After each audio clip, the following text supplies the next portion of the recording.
La vita insieme è stata uno scoprire sempre di più la bellezza che Dio mi aveva messo nel cuore e soprattutto il fatto che questa vita finalmente mi bastava, che una come me che non si accontentava mai di niente, finalmente in questa vita trovava il suo ritmo.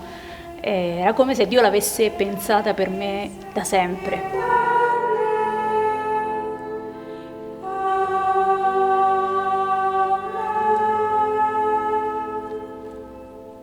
Sono arrivata qui e la mia vita era molto semplice, molto normale, famiglia, amici, l'università e la fede aveva sempre fatto un po' parte della mia vita perché io ero comunque sono cresciuta in una famiglia che mi ha trasmesso la fede, però era un pezzettino di vita molto piccola e poi c'era tutto il resto.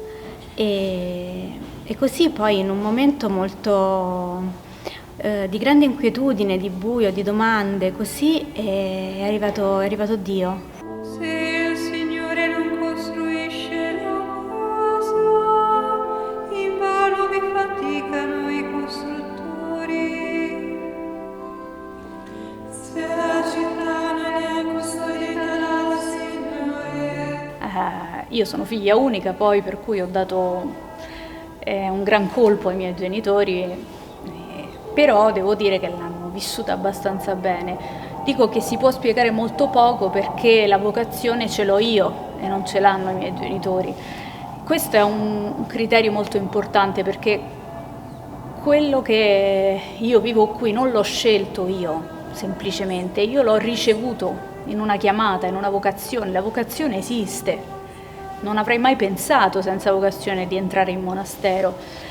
Perché qui e perché in un monastero di clausura? All'inizio io non lo sapevo, sentivo solo una grande attrazione.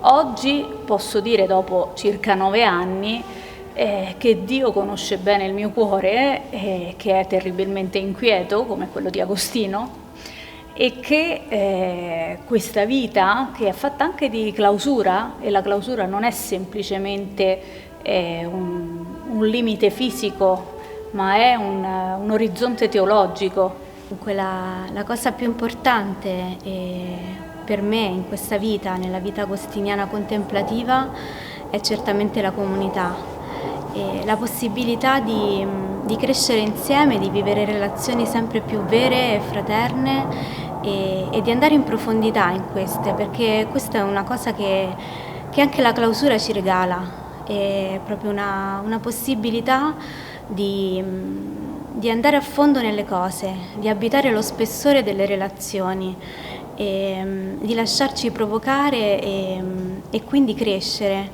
perché è vero che quello che ci fa diversi è quello che ci fa anche ricchi, perché ci compensa, perché ci arricchisce il cuore davvero.